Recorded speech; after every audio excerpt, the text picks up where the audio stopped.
Welcome back, everyone. This is Rolling Credits. I am joined as always by Kirby, Pat, and Gums, and of course me, Seth. How are you guys feeling today? Good. Doing good. Well, moving through. Doing swell.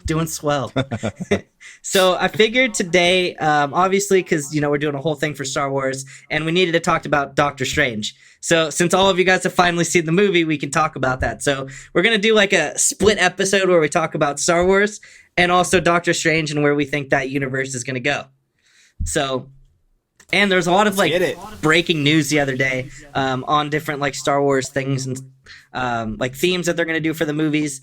One of those things that I wanted to talk about was that Kathleen Kennedy said that they're going to stop making sequels and focus on persistent storytelling. So they're finally moving away from the Skywalkers and doing something different. Do you think that's actually a legit statement? Like, how do you guys feel about that? Where do you think they're going to actually take the Star Wars universe now that Kevin Feige is kind of overseeing everything? And we'll start with you, Pat. Yeah, I mean, look, especially like coming off our last episode, right, where we kind of talked a lot about Star Wars and kind of got into that as well. Like, we all kind of said that we wanted to kind of move off this idea of like one singular universe and one singular plot line that we just kind of keep like pushing in some weird direction that doesn't kind of work. If they're in on it and that's what's happening and that's where they want to go with it, I'm in. I think it's great. I think it's an awesome decision.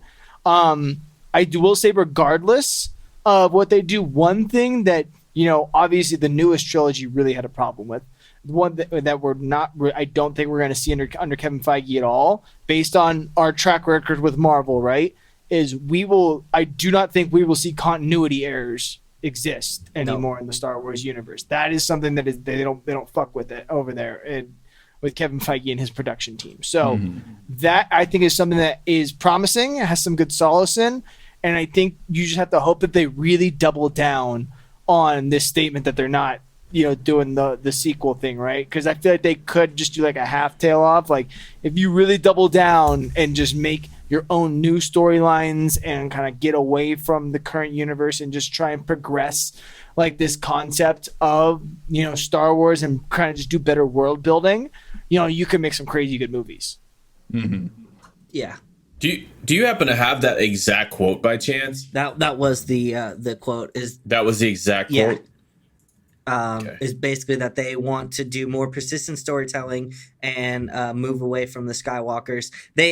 She also said that that you can't just, what they found out is that you can't just cast younger characters and roles. So like they think that the Solo movie wasn't as good because they casted somebody that just was like random, and they said they don't want to repeat that mistake again because a lot of people didn't like that. And it didn't really work as well as what she was basically saying. So I don't understand how Solo wasn't a hit. I really thought Solo was great. I thought Solo was good too. I must be the only one in the whole universe. It was fun, yeah. I get that point though. I get what they're saying. Like, is that if you're from a casting direction, it makes it you're almost automatically at a semi disadvantage trying to cast somebody like into a role that already exists in the future, and you're trying to basically show the roots of it. It makes it very difficult to cast for and whatnot, versus trying to say Han Solo existed in this universe. We played that out. We understand who he is, instead of trying to go back into this prequel world. Let's go maybe make our own storylines. I think it immediately puts people in a weird state when you're trying to create a character they already know, unless it's perfect, especially in Star Wars fandom. It's going to get hate no matter how you look at it. Yeah. I think that what they are really saying underneath those tones and currents is that we know we can't feed off their nostalgia forever. And we messed up because that's what we tried to do. And then so so I pulled up one of the quote about Solo, and she basically said it was a lesson learned. There should be moments along the way when you learn things. Now it does seem so abundantly clear that you can't replace and those iconic characters with another actor because it was just too big of a hurdle for them. And they said that's why they didn't that it didn't do as well. It's because, you're familiar with Harrison Ford. He was Han Solo for so long, and then you come and recast trying to do a new thing. Obviously, it's not going to be as good. Yeah, exactly. Because now you're expecting Harrison Ford level Solo in a spin-off about when he's 20 years younger exactly than he was in the first film. Yeah. You know what I mean? Yeah. Like, And then you killed him. yeah, it's like, Whoops. yeah, so you're kind of all over the board here. It's like, I think imagine that's them for sure. doing the Obi-Wan show that's coming out next week with somebody who isn't Ewan McGregor. Yeah, Yeah. exactly. So Okay, so I'll go next here Yeah. just to jump in and keep this thing moving. That's why I wanted more of that quote, because she said quite a bit in there, and it was really telling to like how she knew they messed up. yeah, And there was quite a few parts that people summarized, and it was just like, yeah, you messed up. So I'm glad they're going to stop making sequels and focus on quote unquote persistent storytelling, aka what Pat was saying, just about there's going to be no more loopholes here. They're going to have actual stories that they don't have to redact and that can be canon and will seamlessly flow together, which is really nice, and it's needed. And especially after the trashed last 3 movies, excuse my garbage talk, but like, come on. So after these last 3 and they realized how messy it was, they're like, yeah, we have to do better. And then the last part, do you think this is legit, and how confident are you in Star Wars moving forward?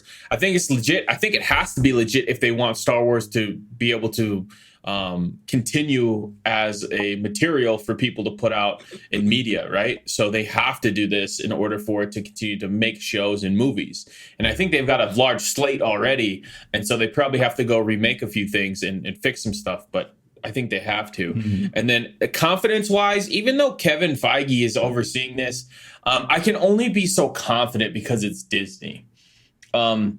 I think that, I guess even when they did the originals, it wasn't a lot of blood and gore or anything like that. It was no R rating.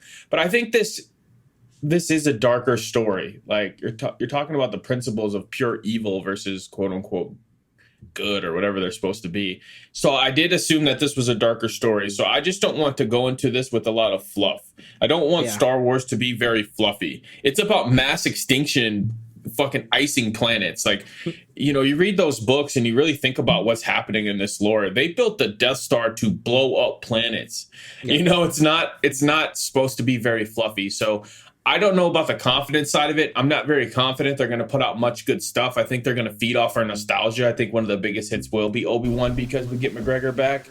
But I don't expect this to be some ground-pleasing masterwork. I really, truly expect this to just be more of like a very, very good tale in which they have to then drop because they still go back to the best Star Wars material. So when I mean that is, they're not using episodes 1 through 3, and they're not using the last couple episodes. They keep going back to the good ones, the originals. And I think it's hilarious because that's the only thing that is good, right? And so I think they need to move away from episodes, the originals.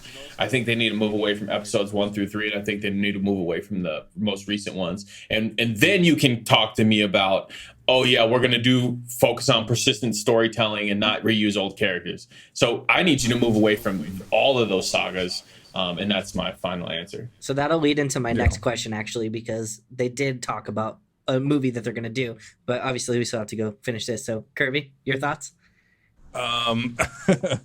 We're not skipping me this time. All right. Oh no, definitely not. I haven't even gone. Yeah, man. I mean, I really hope it's legit. If they've proven one thing is that, our nostalgia can't make up for shitty movies. And they put out some shitty movies with a continuation of the Skywalker saga. So I really hope that's the direction that they stick to. To me, like, nothing's really going to beat like the expanded universe or what's now called Legends, like the stories that came about that. So I don't want Disney to do anything with like the whole Skywalker thing. I want them to go in a different direction. And, if they can do something of the same size and scope as what like Marvel did, now having Kevin Feige on board and all that stuff, like, I'll be interested to see where it is, like where they go. I'll still watch it. I can't guarantee everything's going to be good, but I'm interested. And I mean, so long as they stick to like one director per series of movies and they keep Ron Johnson away from everything because that guy sucks, then they'll be all right. Yeah. I wanted to touch back onto Gums's point about like, you know, these are like they're building Death Stars to destroy planets, and like it's violent. Like, how sick would it be to get like an actual rated R or an R-rated Star Wars film where you're actually seeing people get sliced in half? Because like, I don't think that'll ever happen. No. I don't think it. No. I don't think it makes sense for It will Disney never to do so happen. either. I think it makes zero sense for them to do it. no, Nope. but like, But- I do. But that's what I was saying. Like, a lightsaber is Yes, gonna I cut want through that. somebody. Like, And I wanted to bring into the. I wanted to get into the same point actually, and because I wanted to talk about the Disney things. I had 2 points on this. I think at its core, you do have to remember, as much as we are, you know, the bigger fandoms later, and there's obviously a large, you know, adult fan base for it. These movies, at their core, no matter how you slice it, is made for a younger audience, much younger than ours is. Yeah. And that's just how it is. Like, I would argue that this Obi-Wan is for us. It is I would for us. argue that because it would make no sense to the kids. It's like, who the hell? Like, they know Obi-Wan, but they don't. You know what But I mean? then Like, I would say it makes no sense to the But they kids if will they've be. never seen other Star Wars movies. yeah. But if you're on Disney Plus and you're watching a Disney Plus show that has an entire category dedicated to Star Wars in it, and your parents are trying to get you involved in Star Wars, you've seen all of them. You've seen the new ones. You saw the old ones. You saw the middle ones. Like, That's a mighty assumption. And I'll go with you on that. But I would say that this last couple, I think that's what you're talking about though, Pat. Like, I think they're giving us what we want before they move on to something that's new. Because kids know Grogu, they don't know Yoda. So if I go up and I say, who's this character? They're going to say it's Grogu. I'm like, no, sir, this is Yoda. Like, you don't know shit, little child. So, Yeah. so you see what I'm here, I saying? gotta Like, interrupt real quick. I do think this will be for us. I'm gonna let you finish, Pat. I'm gonna let you finish. But I gotta interrupt here because I feel like you guys kind of brought up both. You both brought up great points. But I think what Disney is doing, to your point, Gums, about Grogu, is like we are getting this Obi-Wan show. Like, the Obi-Wan show is for us, but like, it seems like Disney is making these Star Wars like shows and movies where it's like one side of it is like nostalgia, but then they're also adding in characters like Grogu and the Porgs and like the movies, like characters that kids would like. So Yep. I feel like there's two separate like stories that are being made, like one for adults and then one for kids. I think something for kids to latch onto, Exactly. like Saturday Yeah. morning cartoons. Like I totally get that and I understand that, but you understand that this Revenge of the Sith was what? How many years ago? 15. Yeah. You know what I mean? Like it's. I do. That's I a think long more. time. I think more of my statement was more along the lines of how the content itself is consumed. Because I think by and large, Okay. when we're looking at someone with a Disney Plus account or something like They that, have that is children. now using them to watch more Star Wars. Eventually, at some point, that smaller child is now going to watch larger portions of the Star Wars content because it's just an easy click away. Yeah. You know, that and let's makes just say that guy turns on Clone Wars or something like that. He now knows a pretty good amount about Obi-Wan at some point. There's a lot of shit that can kind of tie back into it. But kind of circling back here, I did have one point that was actually kind of in your favor about it being a little bit more violent, I think, was seeing kind of how I logged into Disney Plus the other day and it talked to me about authorizing basically a mature. TVMA type of lock that you could use. About time. And they're talking about putting in movies like Deadpool and these other like more violent movies on Disney Plus for people to watch. So it does look like Disney Plus is open to the concept of making it at least semi more violent in a sense. Maybe you get larger battles and bigger things getting more involved. I don't think it'll ever be more gory, but I do think it has the potential to be more actionable. So Big quick question: Yeah. Does everybody here have Disney Plus? yeah. I do. Yeah. Yeah. Who here has kids? I don't. Just me, right? Yeah. Weird, Pat. Kirby's I rest got my cats. case. I should work for Johnny Depp's lawyer team. I have Disney Plus because it came in a Hulu and ESPN bundle. Yeah. Yeah. No, I get that's what you're saying, that's brother. what I'm it just came in. messing. And I'm just saying, I do think because like you got it right, we all got it, and there's two sides to that same like sample size. But I think anybody who has kids now that wants to get involved in that Marvel thing, they're gonna have that. But We're it's more going to the be extra kids. category. It's going to be the kids of our generation that grew up on Disney or that True. grew up on that because True. Disney was a huge staple in our lives. That's more fair. so than it is to the kids nowadays. Like when we had the Disney Channel, man, like it was popping. I don't know if the Disney Channel still exists, but it was popping. We got all these crazy movies like all these animated things, Pixar, like that is. I don't know about the kids today, but anyways. Yeah. I was gonna say too, and then I'll get into like this basically will answer like my part of this question. But I think you can go like for Star Wars, like Marvel. Obviously, they already said that they're gonna do like an R-rated Deadpool. That's obviously we don't know for sure. Yes, but like I could see where they could do R-rated for those types of films. But like I'm if they go as dark as they did with Rogue One, like if they make movies like that level. That I would be fine with because Rogue One is not for kids. That movie is dark. Like there's no happy ending in that. I think if they do, two things they could take away from Star Wars that would improve Star Wars that would make it better without giving it an R rating. One of those is stop making the clone troopers miss every time. And then the other one is when a blaster hits you, make it cause damage. And I think if you fix those two things, it will improve the quality of that show or those shows, and it will really make it seem a little bit more mature. Like, you get hit in the shoulder, let a little piece of shoulder come off, or let the burn and singe really sit there. Yeah. And I think that will make a huge difference because as it sits, you kind of get shot, and then you just die, and it goes magically through your armor and shit.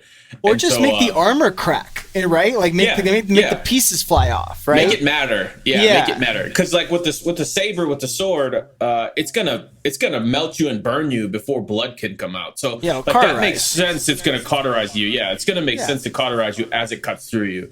But a laser should technically do the same thing because it's a laser sword versus a laser beam.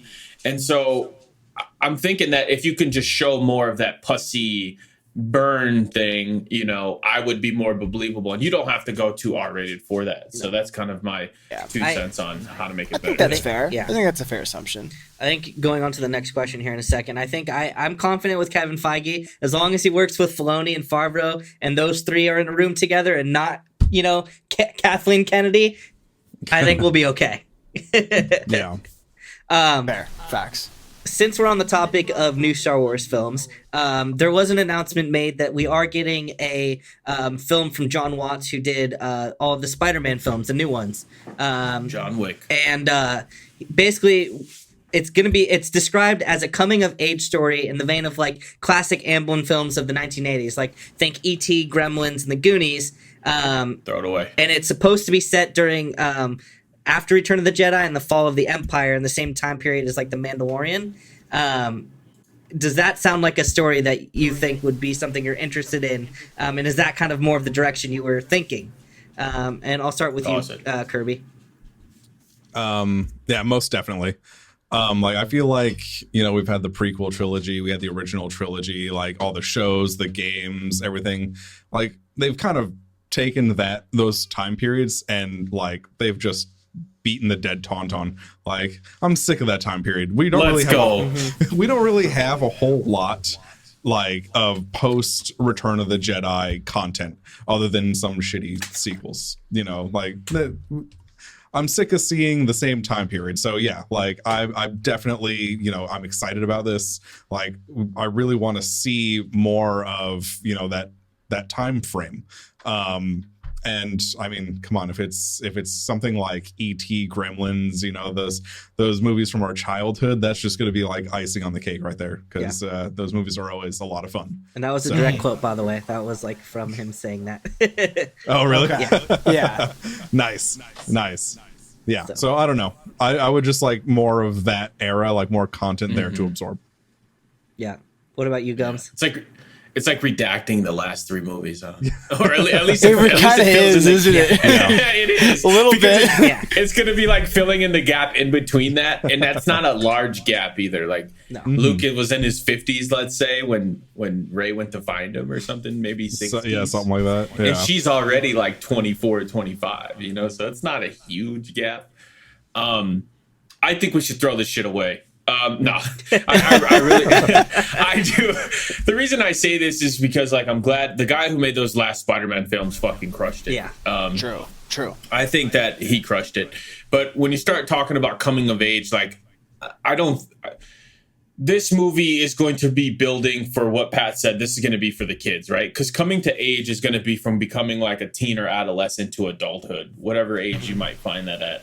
And I find it hard to believe that the teen is going to make a difference in a galactic war that's going to relate to Star Wars, right? And so I'm just kind of like, okay, coming of age, I see what we're doing here. We're going to try to trap the kids, and then we're going to try to generate maybe 3-4 movies from this, or 3 or 4 series from this, so that we can sell. And I think it's a good marketing tool, and I think it's good from there, but I think we're a little bit past the coming of age when it comes to Star Wars. And this, again, kind of hit on what I was talking about, where it was just like, I understand you're doing this to get the new kids captured and to make the money. But I do also understand that I don't think this is going to really help the Star. Yeah, I don't think it's going to help Star Wars. It's a lot easier to make a coming of age story make sense in a small town in the middle of America than it is in a massive galaxy where you're fighting Force people, right? Like, I get kind of what you mean by that. I don't think this will help Star Wars, but I think that it will help to line their pockets. And so for me, that's why I said I could do without this. You could toss this shit away, because I don't care about that kid coming to age. What if though? And I was just thinking, because you brought up some ideas in my head. Let's go. What if this movie though is more like you're seeing that, like, all of this unfolding in front of this kid's eyes, and they're like, they have to choose between like which side to follow, and they're seeing people get like lightsabered to death and like shot by blasters. And obviously, like, they don't hold like a lightsaber or blaster till the end of the film, but it's like it's in the eyes of like the citizens. Because I feel like you've never really seen that in like a Star Wars movie. You always see the planets getting blown up and from the perspective of like the Skywalkers. But what if we get like a perspective of like this town that's getting ravaged, and that is the like coming of age story? Is like they're seeing all of this happen, and it's from their point of view. I think that concept is pretty cool, but I think one thing that's always going to bug me is that Star Wars is about space wizards, you know? And what we learn at the end, if we can redact the last 3 movies, I think this would hit a lot better if they just came out and said it. But because we know what happens, and we know that every Jedi died, almost every Jedi. And then the fact that when more Jedis die, the Force concentrates on 1 or 2 people with midichlorians. And the same thing with the Sith. That's why the Sith were killing each other. That's why they had the rule of 2. So they're trying to make themselves more powerful by having less Force users, right? So less Force users equals more power. More Force users equals power spread out, right? And so if you think about it like that, it's going to go away from what makes Star Wars Star Wars. It's going to go away from the Force and space wizards. Now we're going to just have like regular humans. It's going to be Halo series. I'm not going to get Master Chief. I'm going to get this epic love story where the armor is only 5'10" and it doesn't really matter, right? I'm not going to get some dude jumping over a tank throwing a plasma grenade. You know what I'm saying? Like, I'm not going to get what I paid for necessarily, but I do think it could be a decent flick. It's funny you bring that up, because that's going to be part of the next question. Well, I mean, Go ahead. Go ahead. Go ahead. All right. So real quick, like, you know, talking about how it's going to be like kind of, you know, for the kids, like some cheesy love story. Look at the time frame that it's going to be in. It's post Return of the Jedi, post Fall of the Empire. Chaos. If they're really redacting like the sequel trilogy, we have no idea what's going to be going on. But if it's post Fall of the Empire, this is going to be like potentially like peacetime. So it could 100% just be a straight up love story in the Star Wars universe. So that's a valid point. Yeah. Ooh, If I'm a Jedi, you're a Jedi. It's going to be the Notebook for Star Wars. Kirby, you ruined it for me. I want nothing to do with this film now. I was going to say, I'm kind of out on that. No, but he brings up a good point. He brings up a great point. Yeah, brings up a great point. And I think that it kind of going into a little kind of tail off of both your guys' points there. Because it does look like they're trying to go now where we make a scene a movie that's post Return of the Jedi and just tails off completely away from the newest 3 films, right? Just like, hey, these are over here. They didn't really happen. Fuck those things. Let's go make our own little story. I think that it's because Gums really is kind of right here. If you make just a standard kind of coming of age story about some kid living in some small village that gets ravaged and him and his buddies come together to go fight the Empire and they come out on top, it's weird. It doesn't really create anything new or tangible to it.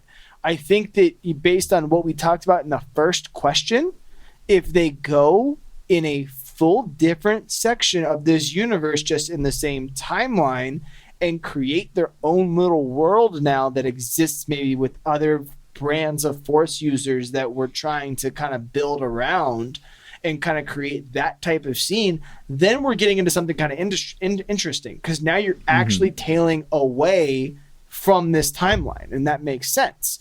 But like, just based on kind of the conversations we had before, that's the part I don't have confidence in. I don't think they're going to just say, as much as they want to say they're stopping making sequels and they want to focus on storytelling, they're not going to say, hey, this exists at the same time, but at the same time this shit was happening over here. I don't think they're willing to do that, even though it's probably better for the world and the franchise. Watch, this movie's just going to be a coming of age story of Grogu trying to find his dad. Right? Well, Grogu's 15 years old. He's trying to get laid. Yeah.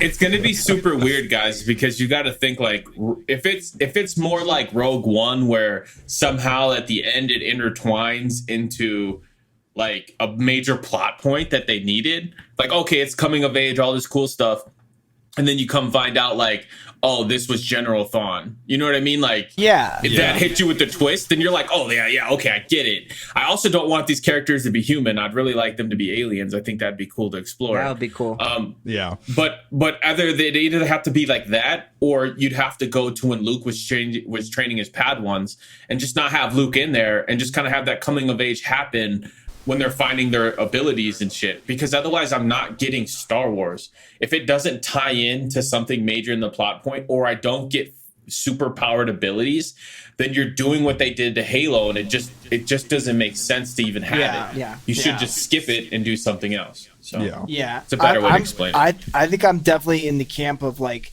do we go further away, but make sure they still have, like, they're still space wizards, right? Like, make sure that stays in. But maybe we get away from the timeline entirely and just kind of start to go a different way. I love that we're calling them space wizards now. It's like does that mean when we're talking about, like, Harry Potter, I can call them Hogwarts Jedis? Oh, yes, absolutely. Yes. Okay, yeah, please do. 100%. Because that's all J.K. Rowling did was copy Star Wars. Yeah. Also true. Very true. So Voldemort's the Sith? Yes. Dude, Voldemort's the guy who got sliced in half, and was the guy.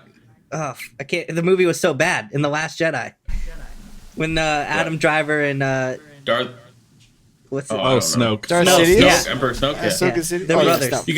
You gotta think about it. They each have this, like, coming of age boy at like 11 to 13 years old who is dropped off there by some old wizard, and then is protected by that old wizard until it's time to go to school and learn from an old wizard. Like, it's the same story. It doesn't know about his power. It is weirdly surprised by it. Doesn't know their power. Super strong, by the way, but like it just gets into some weird hijinks along the way. Like, you know, just does saves some the world. He's got the questionable love interest, and then the best friend that's the comic relief. They end up getting together.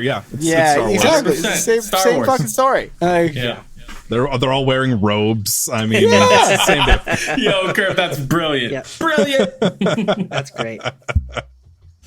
I feel where were we? I feel the same as all of you fun. guys. I don't know if I'm in for that movie. I want a Sith movie only, no Jedi. Just want to see Sith. No, that'd be coming of age to Sith powers. It's a movie that has a lot of potential that they could also really easily fuck up. I think is the brass tacks here. Yeah, 100%. I'm honestly, in a way, I'm more excited to see how they connect all of the shows, and instead of like the movie universe, because we have the Ahsoka show, we have the Cassian Andor show. Obviously, that's not gonna, because he's, spoiler alert, he died in Rogue One. So after this, we're not gonna get much of him. But with the Ahsoka show, the Obi-Wan show. I feel like there's a lot of cool things that are coming out of that pipeline. Definitely. Yeah. It'll be like the Star Wars Avengers eventually. Exactly. When all the shows meet. Yeah. Or I guess it was the Marvel's Defenders on Netflix when they all met. Like eventually that will probably happen. Could you imagine just like a group of Jedi fighting this like one giant like Star Wars monster? Yeah. I can. That'd Who be would fun, that even actually, be? yeah. Darth Plagueis? No, it would probably be Alien. An alien. Ridley The Scott's Chitauri. Alien. They share the same universe. Well, oddly It's enough, just some weird crossover. They do have comic books of Darth Vader and the Queen Alien of the alien race fighting. So They also have Superman knock versus it out, Alien brother. and Batman versus Predator. So see, yeah. it's all could happen. Well, speaking of Obi-Wan Kenobi, me and Pat were talking a little bit about this, and I don't know if it's a good thing. So obviously the show comes out next week, and there's been talks about the show being more of a love story between Obi-Wan and Vader, basically because, you know, their relationship. He was like a father, you know, to Anakin. So supposedly this is going to be a main plot point where they're going to be exploring their relationship and then coming to a head. What do you guys think of that? And I'm going to start with you, Gums. First, I want to go back to the point that I would love to see a Predator alien hybrid of a Jedi that has Force abilities somehow that make that work. I don't think anyone's defeating that. There's no shot. I just could see it in my head when the alien took over the Predator and how cool that looked. Yeah, No, I just need, Olivia Munn couldn't even take out the Super Predator, so I don't know about a Jedi. AVP Jedi Edition. that'd be so Yes. cool. I don't have any want for that, and it's everything I will get from Disney. And I really feel like this is kind of I hate to live in this time to say this, but this might be. No, I'm not going to say the word Just say woke, but I'm going to say like could get really weird. This could push the boundary of like weirdness, and I think they're going to try it just to see.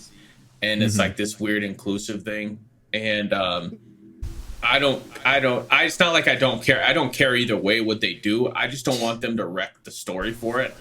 So I do think that this could get super weird if they wanted it to. I'm not excited for it to get that weird because I more so would love for it to be like when they last seen each other, he left him to die, you know?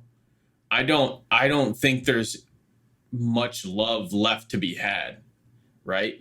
I think there's going to be should be a lot of hatred and a lot of animosity and then maybe forgiveness. But this ideal of love and this fatherly son love is, I mean, I guess what they're hitting at is like, you got to forgive your family and this and that. But like, we know he doesn't. No. Yeah, we know he doesn't. We know that this is just, I mean, God damn it, this is just pandering to us. This is what it is. You put Hayden Christensen and then you put McGregor or what's his name in there, and you're just, it's pandering to us. And if they give us this, whatever, so be it. I guess that's all I'm saying. I just hope it doesn't get too fucking weird and blur these lines of what we knew. I hope it just doesn't get all real, like actual lovey-dovey for no reason. So, it also kind of like brings up the point because I didn't like Book of Boba Fett.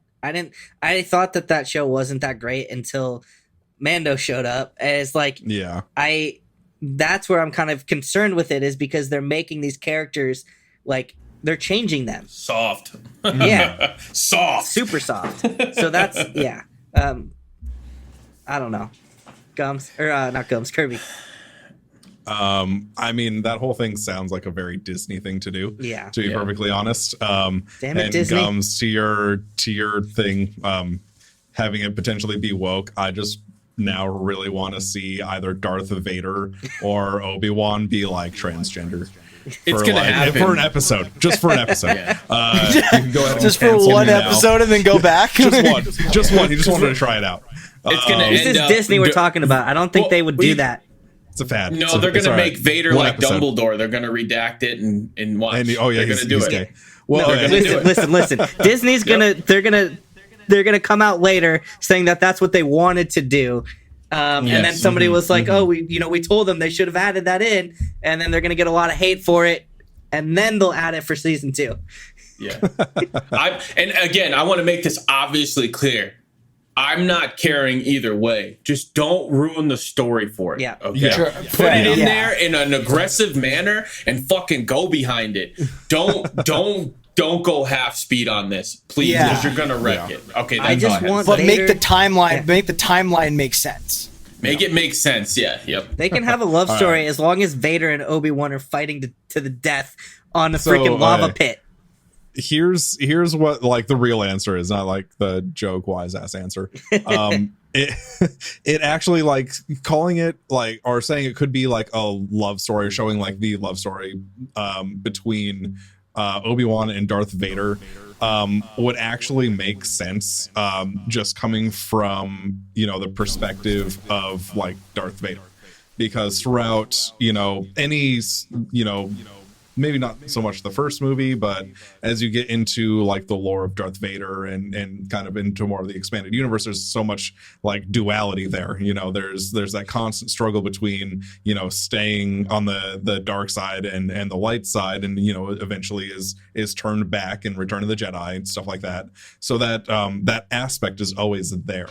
So I could really see them focusing more on like, not so much a love story, but you know, Darth Vader's you know, struggle to maintain this Sith persona, this dark side persona, when, you know, he still has that struggle, you know, inside of him.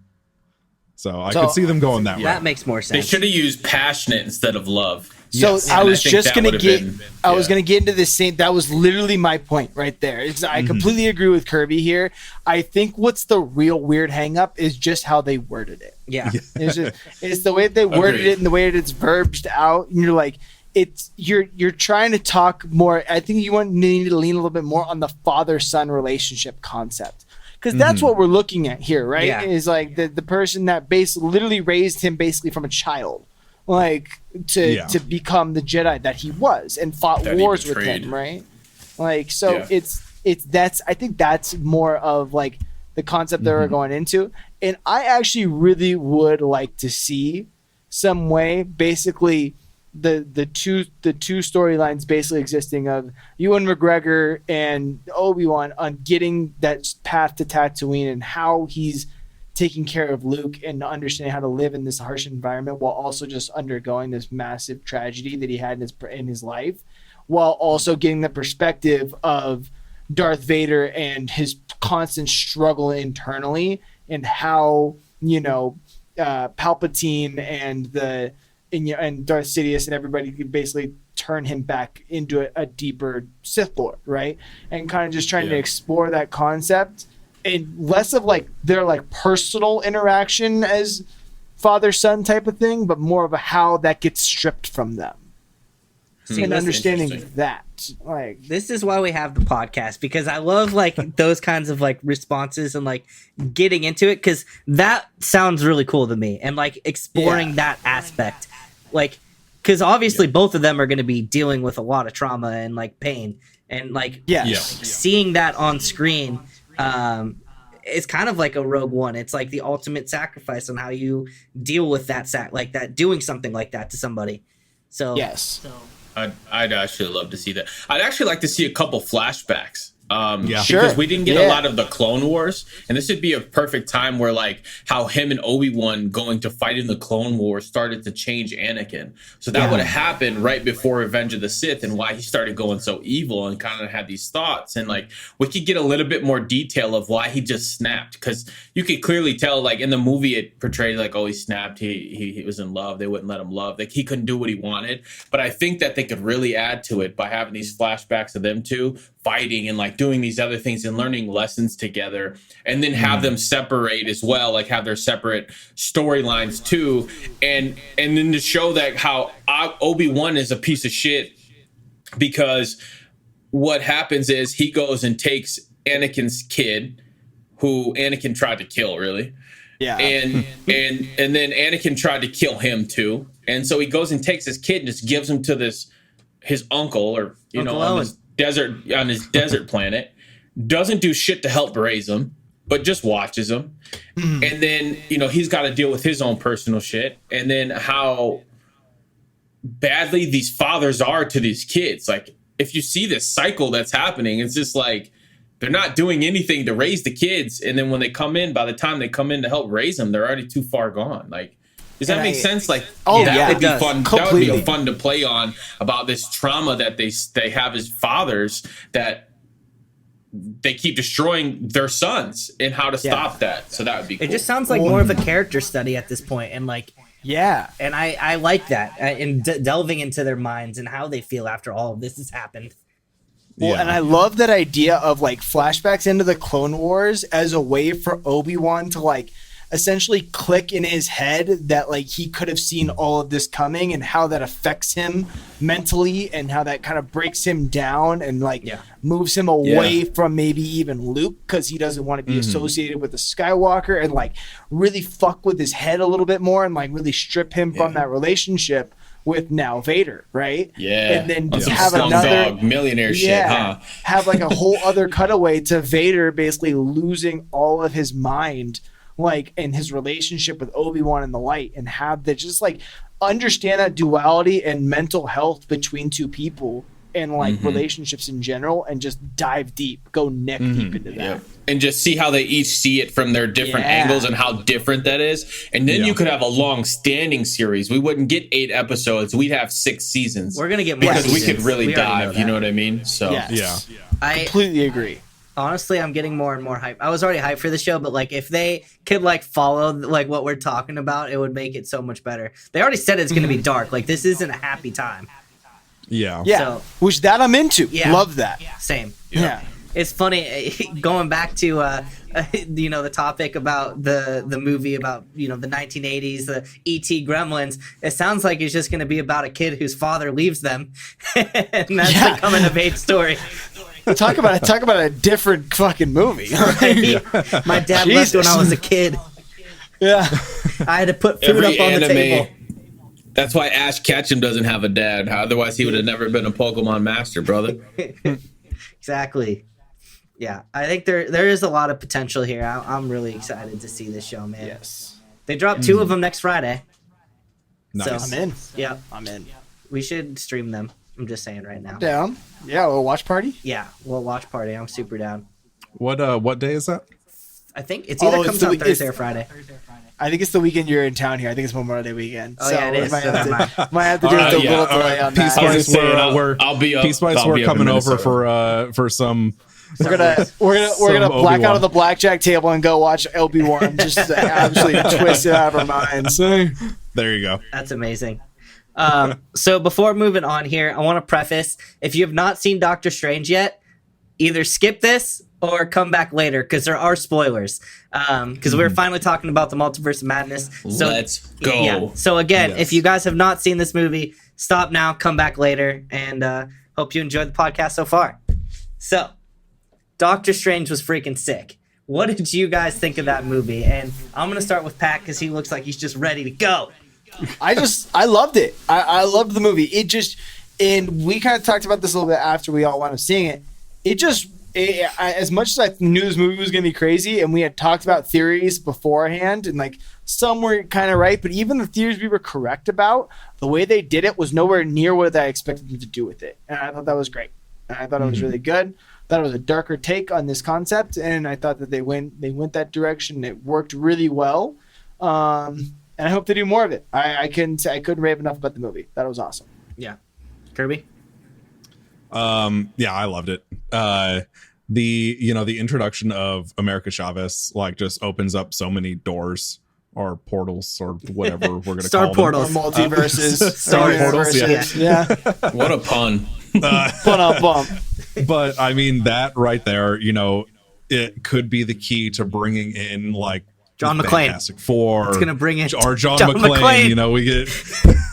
We're gonna get a Die Hard universe. And I'm out. Die Hard crossover. But no, it's that could be what how we get the X-Men, we get Fantastic Four into the greater MCU, which is something that I've been excited about since they started talking about a new rebooting again the Fantastic Four, and of course I've always wanted the X-Men to be a part of it, so that that really opens up that door, and I know a lot of people complained about Wanda's story arc leading up to this movie and through this movie, but they saved that for later. That's coming up.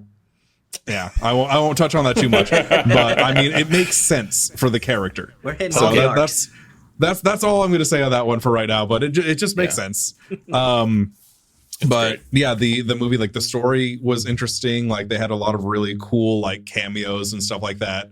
And of course they had like those like solid like Marvel like funny moments and stuff like that.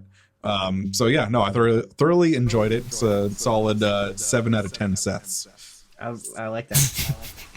I like that. Gums, tie-in. Do you approve this according message? to Seth? Right, according to Seth. Yeah, according to Seth, I'd give it an 8.5. Maybe probably. That's what I did. I'd give it 8.59. There you go. I thought this movie was great. Yeah, I thought this movie was great. The only reason I even gave it less than like a 9, 5, 10, I just think it's really hard to get a 10. Like John Wick maybe have got a 10. You know what I'm saying? Mm-hmm. It's hard to get a 10. But the only reason it didn't was because it needed to just go one step farther. Just one step. Okay. And I needed it to take that. But let me tell you, the steps it took, I was super stoked about. I was like, now this is how you make a PG movie, by pushing it to the limit, but still making it kid friendly. Like it was dark, it was gruesome. I loved what they did with it, how they introduced the Illuminati and allowed that access because of the parallel worlds. Because you got to remember that everybody that's in that universe is in another universe. So, i.e., we can now put them in this universe because we know they exist. Mm-hmm. And so I thought that fucking shit was great. I don't watch movies twice often. I think I might go see that again. Let me know. Let's go this weekend. And I think the end battle was a little weird, but also really great. It was like control, when he was kind of controlling the darkness and stuff. I thought that was a little weird. Like that little part was weird, but the fact that he was in that zombie shit, like that was so great. Yeah. And he was like had the multiple arms, like that was super cool. But you didn't really need to like the whole shadow soul things was kind of like, it seemed like weird fluff. I wish that would have kind of been more of a important factor. Yeah. Like it felt like they were trying to go there and then they had to cut some film or something, because otherwise I don't think they'd have had that. But yeah, man, I give it like an 8.5. I thought it was amazing. Mm-hmm. Just to clarify, movie's PG-13, right? Yeah, PG-13. Yes. Yeah, not PG. Okay, I when you said PG off the rip, I was like, there's no way. I was like, there's no way it could be that bloody. No. It'd be PG, right? Like, I didn't even know there was a such thing as just PG versus PG-13. I thought it was just G. Yeah. Before that, I thought it goes like G, which is just like kids, and then I thought it was PG. So that's my fault. I apologize. Am I crazy? No, it's PG-13. It's 100% PG-13. Yeah. No, we know that. We didn't know if there was like ratings, a step below that was just rating below that was just PG versus there's PG and then G. Okay. Okay. Yeah, I didn't know there was just a simple PG, so forgive me. No, you're good. We're here for you, Gums. I was slanging it up. My bad. I want to say, so I absolutely love this movie. I did give it an 8.5. I'm pretty sure. You guys all know I love horror. So the fact that like they finally dove into that, because they like promised that in the WandaVision show and they barely touched on it, and for us to get like full on Scarlet Witch, like the body, like like her body twisting coming out of the mirror, like just the imagery Sam Raimi used was all perfect. And I honestly didn't think Marvel had the balls to pull off something like this, but they did, and I am so happy that they went there. Because you're finally stretching it. Yeah. Yep. Completely agree. It gives me hope for some of the movies that are, on the horizon. And we'll touch on that in a little bit. But I did want to talk about the fact that the Illuminati all got their shit rocked. Yep. Yep. Which was pushed in. That dude's face was just. Oh, that was hilarious. And then Captain Carter just got split in half. And my guy Krasinski got turned into a Twizzler. That was brutal. Yes. But that brings me to Krasinski and some of these other characters. Obviously, with Loki, there's that one episode where he goes onto that planet, and there's different actors playing the different variants. do you think that we're gonna get Krasinski back as like Reed Richards and like some of those characters, or do you think we're gonna get like, you know, different versions of them from each universe? And we'll start with you, Gums. I wanted to see what you thought about that. Yeah, I think this allows it to mix it up in any way they see fit. I think it was a brilliant move and a brilliant idea. Because again, if they exist in that universe, they also exist in the others. And they could have a slight variation. So now they can variate them however they want. I think now this does allow him to be Reed Richards still and still be the stretchy guy we know as Mr. Fantastic. Like, he can still be that, which is awesome. And then also you can bring in the X-Men, and then you can take out Professor X's character and replace him with a different Professor X, and it wouldn't be weird because we'll still have him. It will just be it'll just be a slightly different person or character. And then you can put the guy who was playing Professor X in this movie as just like a regular person to the side who kind of just does like a cameo pop in. Like, no, this is Professor X. So like, you know what I mean? Like, you can wheel him up in a wheelchair now and be like, oh my God, is this Professor X? And he looks at you guys got to help me with the name. Who is playing Professor X currently in the series? Great actor. And in the newest movie, or are you talking about in the newest movie? Newest. It's James McAvoy. Yeah. Exactly. Yeah. Yep. So you got James. So, you know, you could have the original Professor X now pull up in a new movie in a wheelchair, and everybody's gonna get stoked like, he's here, he's the Professor X again. And then he looks at McAvoy, James, and goes, no, that's Professor X, right? And so you can have like all these weird like plays on who's who now, as long as you have those people in that universe, so to speak. So you can just, those people exist, those roles exist. Now you can variate them in any way you want because you're playing with the multiverse. I think that was a brilliant move. Kind of touching on your point real quick, I feel like they could go that route if they basically just like continued on from the ending of freaking Days of Future Past. Because he met that Xavier, and that is by far my favorite X-Men film. That movie is freaking awesome. But I feel like that could be a good way to tie into it somehow. Yeah, whatever they want, man. I just thought it was a brilliant move. They can do whatever they want now, and everybody would have to say that makes sense. You just have to.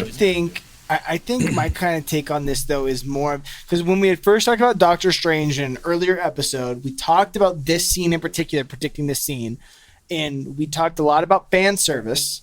And we talked a lot, or was this in our green room? I can't remember. It might have been in the green room. In the green room. Yeah, I think it was in the green room. We talked a lot about fan service from this scene and what this was going to mean for like this group of characters, is specifically the actors themselves that played them. I think what we kind of talked a lot about was fan service makes sense if it's done very well. And I think that this was done very well. Oh, yeah. But I think it was a way to wrap up those characters' arcs within that character. And I think to Gums' point, because it opens it up for those characters to still exist, I think you recast them. I think that it makes more sense to recast 100%. and do it and do it over, make new characters within this new multiverse. But I think the way that they did it to say, hey, remember, these are the guys that played these characters. These are the guys that you know. This is Professor X. Like, this is Reed Richards. Do your thing. We're going to fucking kill the shit out of them gruesomely in this awesome movie so that you're going to say, yes, it's satisfying. So then we make a movie now with a variant. It's going to be a different actor. And I think it kind of ties itself back in a little bit better, in my opinion. Krasinski could be the only one that would come back because I feel like that, you know, but the other ones are definitely not. I know I did see that Captain Carter's getting her own movie, supposedly. I was reading. Nice. Oh, okay. But yeah, I hope they bring back Krasinski. He was perfect. Yeah. He was so perfect. And I definitely want Patrick Stewart. So it's Patrick Stewart was the original Professor X. I want him to make a cameo in a funny way that's like, I'm not Professor X, you know? This is Professor X. Who's the guy who like played, hands it off. Magneto. Or dies. Which one? The new one? Which one, yeah. The newer ones. Fassbender, right? Yeah. I want Michael him Fassbender. Back. I freaking love Michael Fassbender. I thought he was great. He was great with He is a great Magneto, too. Yeah. Really. Real side note, I just watched Logan the other day. Fantastic. With like a fantastic movie. If I could get more of those types of movies, I'm in. Anyways. I want to hear your thoughts, Kirby. We're not skipping you today, sir. One time, and I'll never let you live it down. No. I will never forget you. I will be slightly upset if Krasinski doesn't come back in the Fantastic Four movie. Like, that was it for me. That was the guy that I was hoping would be there. So like, yeah, I was really happy that he showed up in this movie for this one small scene. But yeah, they got to bring him back. I mean, Xavier is Xavier. Like, I could actually go between the two of them. Like, so yeah, that's they really did give themselves a lot of room to play with the whole variant thing and going across the multiverse and all that stuff. So yeah, keep Krasinski and keep Captain Carter. Those other than that, let's go. I'm with it. I think you recast them all. In my opinion, I think I'm out. I think you do it all over. I hope not, because like if we get Krasinski, that means we're getting Emily Blunt as Sue Storm, which would be freaking awesome. And there's already been rumors that we're getting Zac Efron as the Torch, the Human Torch, which I'm also for. Yeah. And then if they were gonna do some type of cameo shit, they should bring back Michael Chiklis as the Thing. That'd be dope. But I think even entertaining the idea of that means that you're more open to the idea of variants being different actors at that point. You're talking about automatically bringing in Zac Efron as the Human Torch. I think you're automatically opening up that the greater possibility is going to be more of a variant type concept that is going to be newer actors that you're not used to. I think that makes more sense canonically than bringing these guys back. Well, if we recast, the only person they have to bring back is Krasinski. Yeah. It doesn't matter about anybody else because he was already a new person. Yeah. He was already technically recast when he was cast in this. That's why I think the only person you have to get rid of really is Patrick Stewart, the dude with the dreads that was evil in both worlds. Like, you know what I mean? Like, there's like three of them that stayed the same. Black Adam was the same actor from the show that they made. Monica Rambeau, same person. Yeah. So really, the only people that really needed. You can eliminate all them and recast them, but you can still give us John Krasinski as Mr. Fantastic. So I just think that will be tough because now it's like, okay, you could have gone all the way in and you didn't. I don't know. I don't know if that's really the direction gonna wind up going. You know what? I need it. Okay, so get out of here. Yeah, I'm just saying. I know you all want it. I'm just don't think you're gonna get it. Like, I've got the perfect casting for the Human Torch. I'm open. Let's hear it. Chris Evans. Bring him back, baby. The guy's already done it. I know. He's already done it. He's already been in the role in a different universe. Bring him back. Have nobody even acknowledge it. Just don't even say like it would work honestly because Sam's Cap now. So yeah. Now that would be some fun cameos. To have like Chris Evans, and what's his name? Who else played the Human Torch? Michael B. Jordan. Michael B. Jordan. Have them both like walking side by side in there. I want him back as Killmonger. I don't want him playing anything else. Oh yeah, that's true.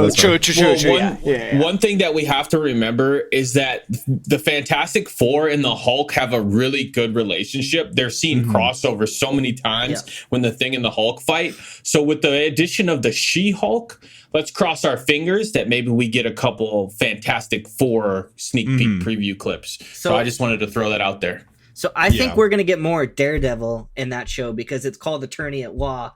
And I think that's going to tie in. I think that we're going to get the Fantastic Four in Quantum Mania in the new Ant-Man film. Because one, it's dealing with Kang.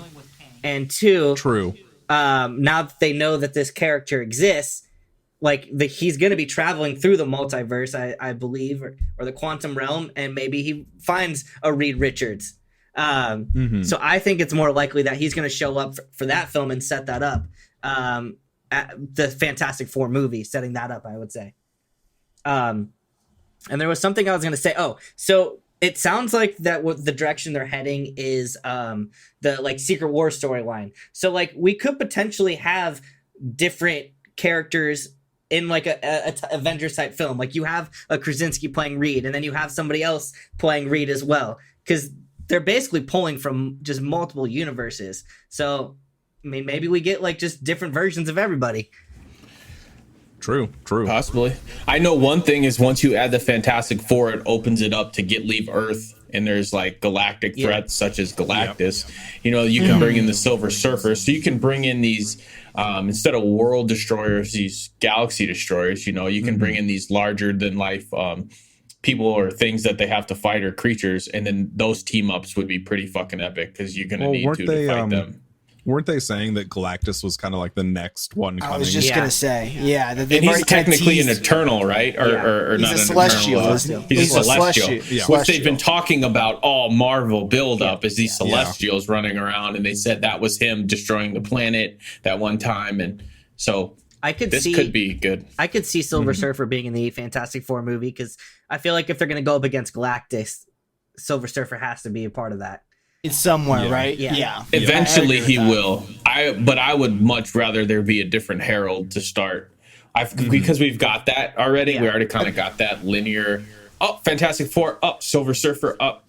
Instead, maybe we can throw it off the trail where there's a different Herald at the time, and then Silver Surfer comes to help or something. Because how do you not start it though without Doctor Doom or Silver Surfer though? I think that becomes a difficult thing. Doctor Doom, sure. Yeah. Sure, but like Silver Surfer obviously has to come in at some point. I just don't want it to be super linear where it's like, all right, here's the Fantastic Four introduction. Okay, next movie about Fantastic Four is Silver Surfer. Yeah. You know what I mean? Okay. I get where you're getting at here. Yeah. There's so much to talk about. Before we continue, I did want to bring up one last point.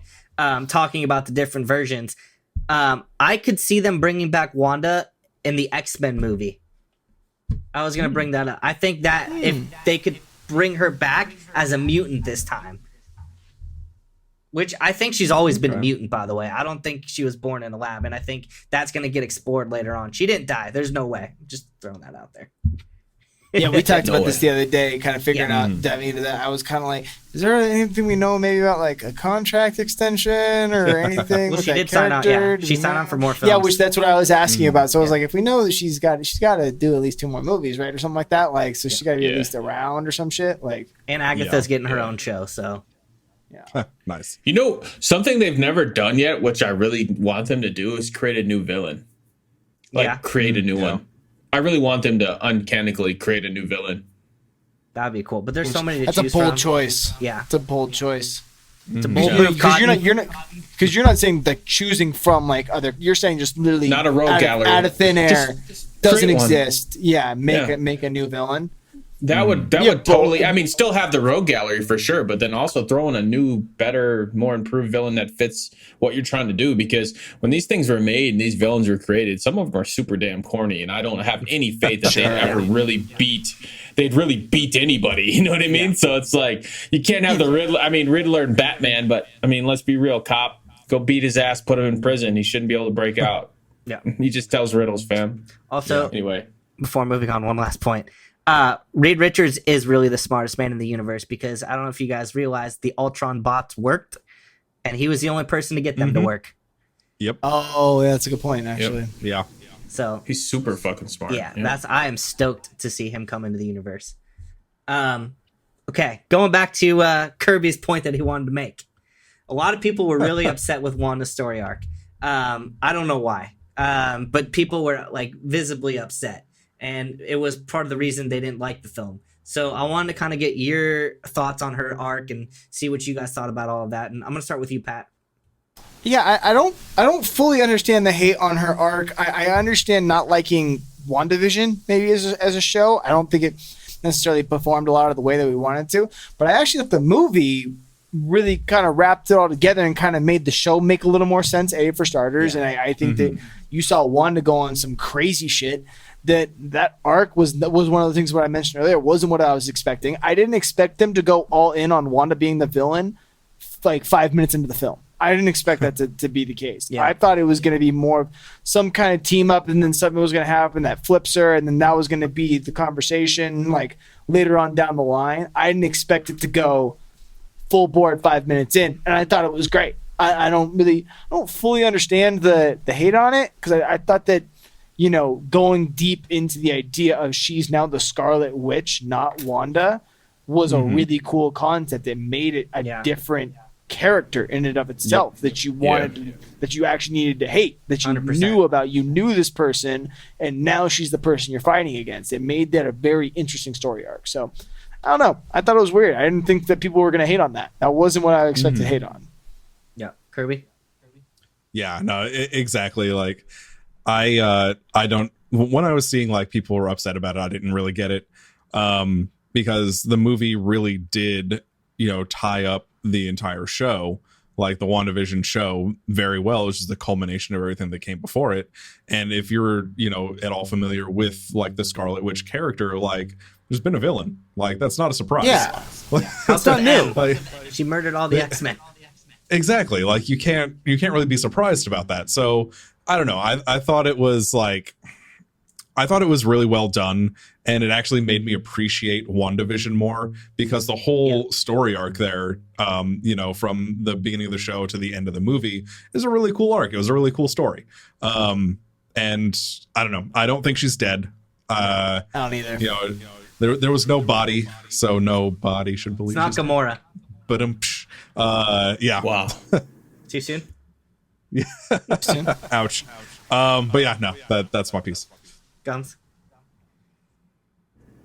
Yeah, I think most of the people just hated WandaVision. I, for one, didn't care for it. I think after the second episode, I dropped it.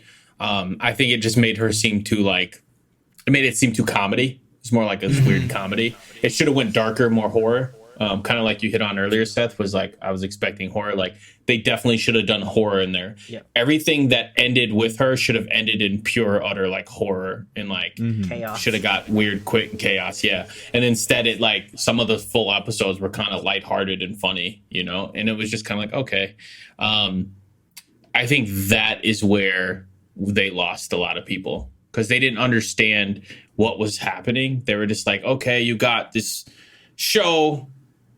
It's weird. Nobody understands why it's there. And then this movie came out, and then you kind of understand a little bit more of why.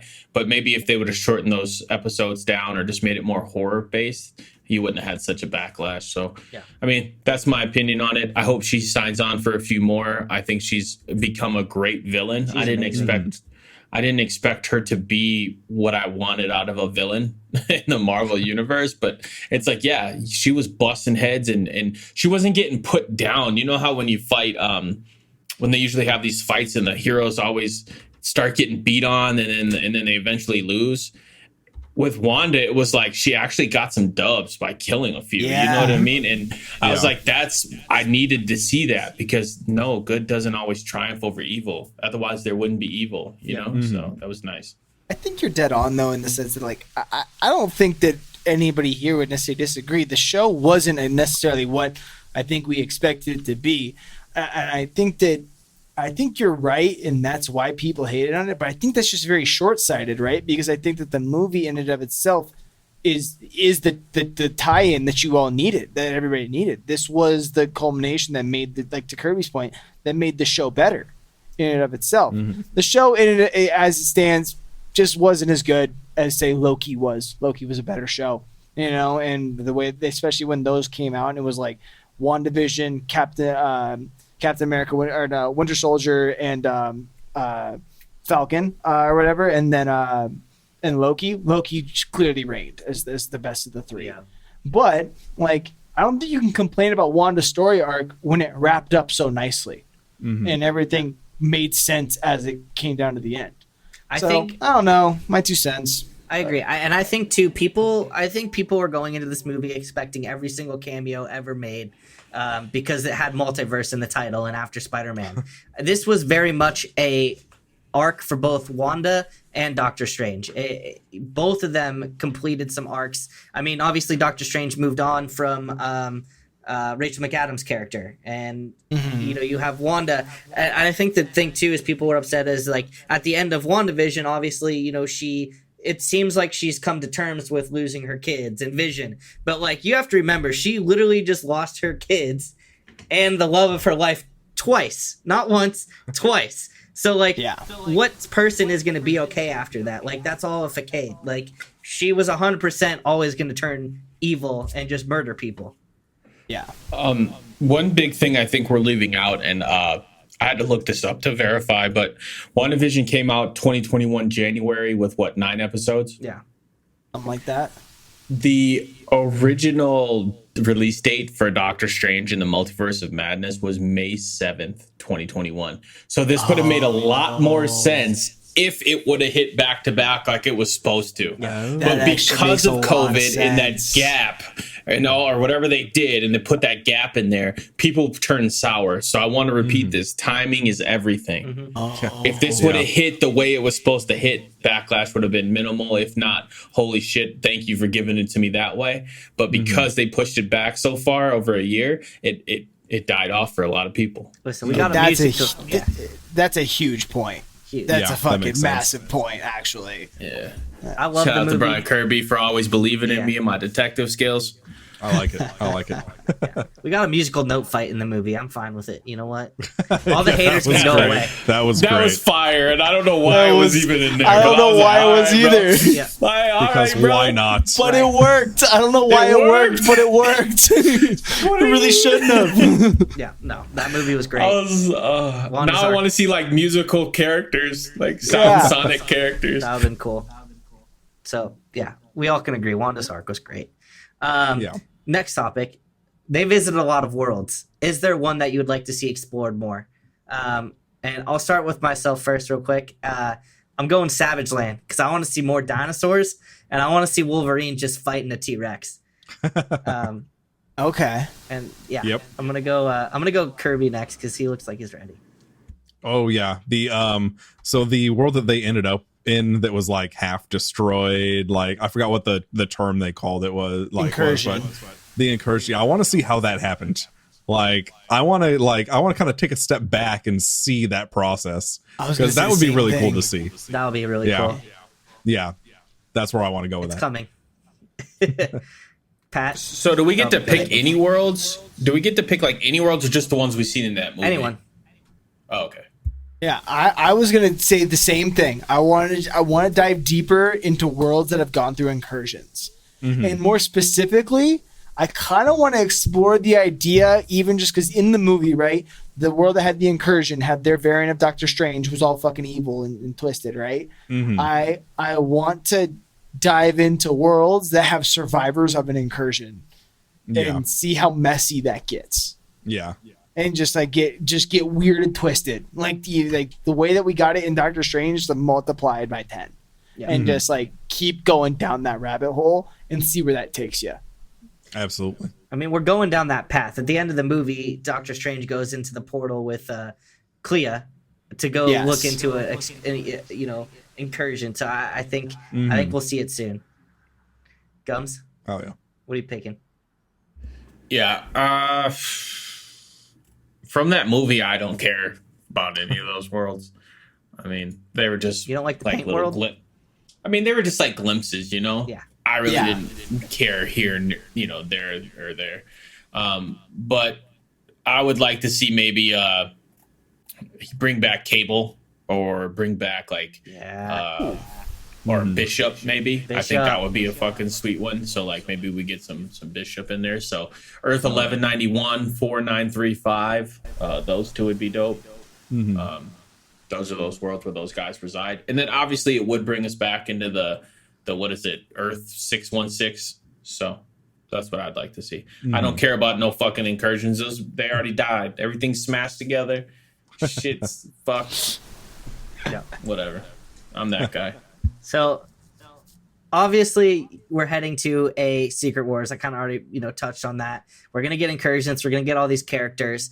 One of the biggest characters in that storyline is Doctor Doom, God Doom.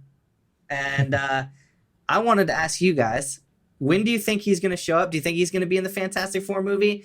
And who do you guys want to see casted as Doctor Doom? That's the real kicker right there. And I'm going to start with you, Pat. Yeah, I mean, I kind of said it earlier. I think it has to be the Fantastic Four film. I think that makes the most sense, just personally speaking. I could be totally off on that. Yeah. And that's literally just me shooting at the dark. In terms of casting, no idea why, zero reason. I don't know if it makes sense in any way, shape, or form either. But you asked me this question yesterday, and my mind immediately went to Idris Elba for some reason, and I thought that would be sick. I thought that'd be a super. I thought that'd be super cool for some reason, and I'm kind of in.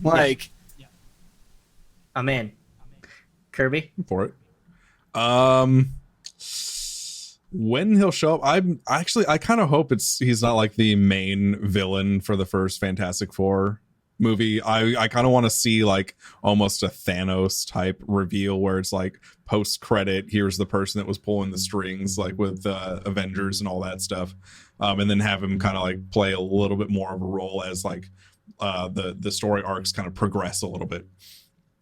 So hopefully not in the first movie, but I mean, it is Doctor Doom and the Fantastic Four. Yeah. So probably will be in the first movie. That's my whole point too. Yeah. No rhyme or reason. Exactly, I think this is the only thing that makes sense to me.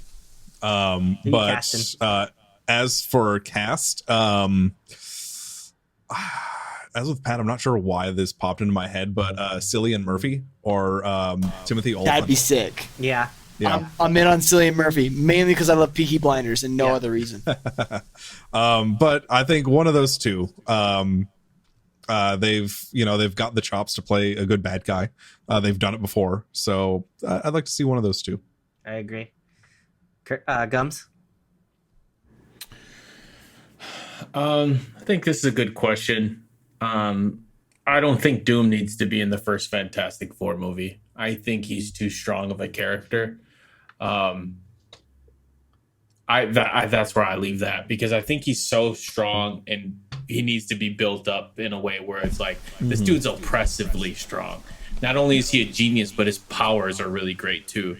And he's like got his own little country in the middle of America. You know what I mean? Like I think that needs to stay for maybe number 2. So Fantastic Four get down, they learn their abilities, they fight a couple of people that aren't too great, and then they get their ass beat by somebody who is great, and then that great person gets their ass beat by Doctor Doom. Yeah. You know what I'm saying? Like, because it just throws wrenches in all plans. Where you're like, oh yeah, Fantastic Four is going to beat on this villain, and then the villain just smacks the shit out of him.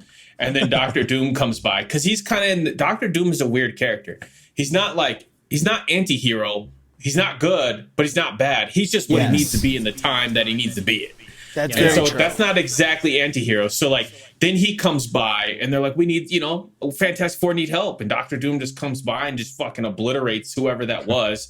And then they look up at him like, oh, thank you. And then he just fucking smacks them too somewhere, and then the movie just ends because it's like, that's Doctor Doom, And I need something more along that. I don't want them to fight right away. And if they do fight, I need the power scaling to be completely in Doom's favor. As far as who to play him, if we get Krasinski, I need somebody that is going to be around his age. Because they kind of are similar in age, or maybe even slightly older. I do like Idris there, now that you say that. Yeah, that was a good one. I thought that was brilliant. But I wouldn't mind some youth in there either. You know what I'm saying? So I couldn't give you an actual name of who to play. I would hope that maybe it was somebody a little off kilter, somebody who's not mainstream yet, who's got a little bit of stakes in there, but like you don't know him, so that way he can blow up, or even she can blow up. I don't know how they do it these days, that they can become Doctor Doom instead of like, we look at Idris and be like, that's Doctor Doom. I kind of maybe want somebody that's going to grow into that character or can grow that character. So maybe somebody like a Charlie Ross Heaton. I don't know if you guys know who that guy is, but you can Google him. He was in Stranger Things as well. He was like the older brother or whatever. Oh, Great. yeah. I know this guy. That could work, actually. Yeah, just somebody who's a little off kilter, like somebody who kind of look at and you go, I don't know, but like all right, this dude's, bad shit a little bit. I think that'd be dope. So that's my final on that. They can't be too handsome. All right, I've got the perfect casting for Doctor Doom if we get Krasinski. Rainn Wilson. Yes. Rainn Wilson. Yep. Kevin, that's what it's got to be. I want Kevin to do it. I did want to. You guys both brought up the same point here about not having Doctor Doom be in the first Fantastic Four movie. I want to pose the question as someone who has a very average knowledge of the Fantastic Four universe. Who do you want to be the first villain in that movie then? I'm gonna answer that after I give my statement. Okay, There you sorry. go. Yeah. You go ahead. Let me just get my statement real quick. Go ahead. Yeah. I'm picking Luke Evans or Dev Patel to play Doctor Doom. Luke Evans was in with the Fast and the Furious movies, one of them. He played Dracula, and then Dev Patel I think would play really good. He was from the movie Green Knight, and I forgot what else he's been in. But I think his acting could be perfect for that role. And Doctor Doom, I don't know when he should show up, but I want like a slow reveal because he's like one of the most powerful villains in Marvel. True, very true. What was your question again, Pat? I apologize. My question was because now we're all three of you guys are on this same boat, talking about Doctor Doom needs more time, right? And Kirby said he's maybe in for it as a post-credit scene, which I could definitely actually kind of see. And Gum's talking about maybe being more in a later movie as like a character, as a villain that is like, maybe pulling the strings and then becomes this big reveal. And you've talked about him being more of a build, right? So who do you want to be the villain then in the first Fantastic Four movie? Galactus. We've already talked about it not being Silver Surfer, and Galactus is the bigger picture of what we're doing in Marvel. So where do we jump into that universe to come back in? Bring in Namor. Yeah. Well, Namor's going to be in Black Panther, so that's not going to... Well, they could bring him back, but Namor's supposed to be the villain of Black Panther, the new one. Oh, okay. I didn't know that. Actually, I hadn't heard that. Well, that's fine. That means we're definitely getting a Fantastic Four because that's like one of their top villains, which is fine. Yeah. But you got King the Conqueror, who we just talked about, right? In Loki. That's one of their top villains. We're getting Fantastic Four. It's going to happen. Personally, I think you go Super Skrull since this is Secret Invasion. Oh, there you go. And we need more Skrulls on scene. And basically, Super Skrull can just copy people's abilities. That would be an easy win. And then Doctor Doom comes and fucks up Super Skrull. And then that's kind of... And they have really... And on that, too, on that concept, they haven't... They've obviously dabbled in this Skrull concept a little bit, right? From like Captain Marvel and like... These are and the other tie-ins to these movies, but they haven't gone full bore. They haven't talked about them in a while, right? They've kind of gone dark. They haven't done a whole lot of shit with it. It might be kind of time, like to bring that back into the fold. I could see that making a lot of sense, actually. Yeah, I mean, dude, they even have a dude like Dr. Diablo who's like made a pact with vampires, and that would tie in with Blade. I don't fucking know. You can do whatever you want because literally the Fantastic Four literally tie into everything that we're doing right now. I think I bring this up because similar to kind of what Seth was talking about, there's so much predetermined right now in terms of on like what villains are going where and whatnot that I was kind of almost overly pigeonholing it of like it's Doom and the Four, like so you're like kind of trying to figure out who's left on the docket. Trying to figure out what's left to be talked about. You could also do Molecule Man because that is also a big part of Secret Wars and what gives Doctor Doom like the ultimate power. And they're working together before that happened. So you could bring in Molecule Man. True. And I won't lie to you. The Fantastic Four has some of the weakest villains I've ever seen. Like just as far as by like their name, like they're pretty on the nose with it. Like Puppet Master could be super freaking cool, but he's pretty corny in the comics, right? And that's why I had brought up earlier where all you got to do is quickly create a couple new villains for the Fantastic Four, put that into canon, and then use that canon for the movie. That way we have a little bit of info on them, and then they're in the movie because they're kind of. And then you can get them smacked by Doctor Doom, and it doesn't really matter if they were shit or not. But it would be your first time going in and saying, "Hey, we can actually do this." Like we can make our own villain, and then that could tie. I mean, what movies have done that? Where it's like you thought this. Well, I guess the Marvels did that, right? Where you thought this was the ultimate villain, and then you see that somebody's puppeteering the shit out of it. Like, like that's right. Like what Brian said. Like it'll be something like that, except for. Doom doesn't play nice or not. He just said, man, you trampled on my land. I'm a sovereign nation. That's the only reason I stepped up and knocked this dude out. Just like that's the type of Fantastic Four we need. So it is going to be very interesting to see how they tie it all together because like there are so many characters that they're introducing and I don't know how they're going to tie it in as the thread. I mean, obviously you have Moon Knight now, which is going to be introducing a Blade. They're adding Daredevil back. They were hinting at Miles Morales. There are so many different things that could come out of this. So it's like, I don't know. I just want whatever they do. I want this next villain. And if they're going to make Doom that guy, I want them to be like Thanos level. Just come in, the good guys lose. Like, yes, I don't want good guys. Like, I want what happened with Thanos. Like, that's the one issue I've had with Marvel is that a lot of the villains, especially the one-off ones, they don't always do that great. Like, I feel like they're killed off too soon or they're underutilized. Yeah. Yeah, they need to come in with a secret. They need to come in killing them, basically, Like and Wanda. then let the heroes bounce back. Yeah. Well, that was But part that's of what was saying, great like, about this movie, though, was that Wanda really came in really killed gory and fucked a lot of people up. Yeah. Yeah. So you were kind of like, yeah. hey, I'm kind of scared of Scarlet Witch. So you kind of had to now really root for this character to rebound. I think it made more sense that way. Yeah. What two things I'd really like out of a new Fantastic Four movie is, one, I really want to see Reed Richards' intellect. I don't want him to be so comedic focused and based.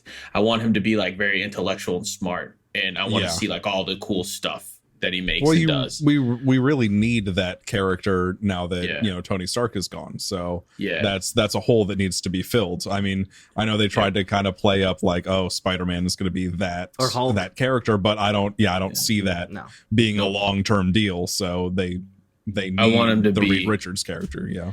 And then two, the one thing I didn't like about Fantastic Four is it forces you to focus on 4 people at once. But since this is an intro movie, that's super hard to do because it makes the movie seem fast and not have any depth. It's very shallow.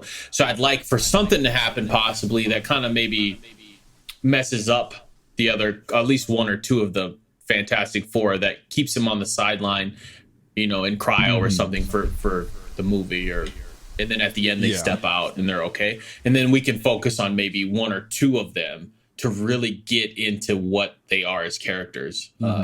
It's just too much to focus on for the I intro agree with movie. that. Yep. Yeah. Yeah. I agree. Well, we had a lot to discuss today. I still had more questions, but obviously we're out of time. We're going to save them for next time. Hope you guys all enjoyed. There's a lot to look forward to. And on that note, Gums, as always, send us off. Obi-Wan once said, "The truth is often what we make of it. You heard what you wanted to hear, believed what you wanted to believe." Let's keep it rolling.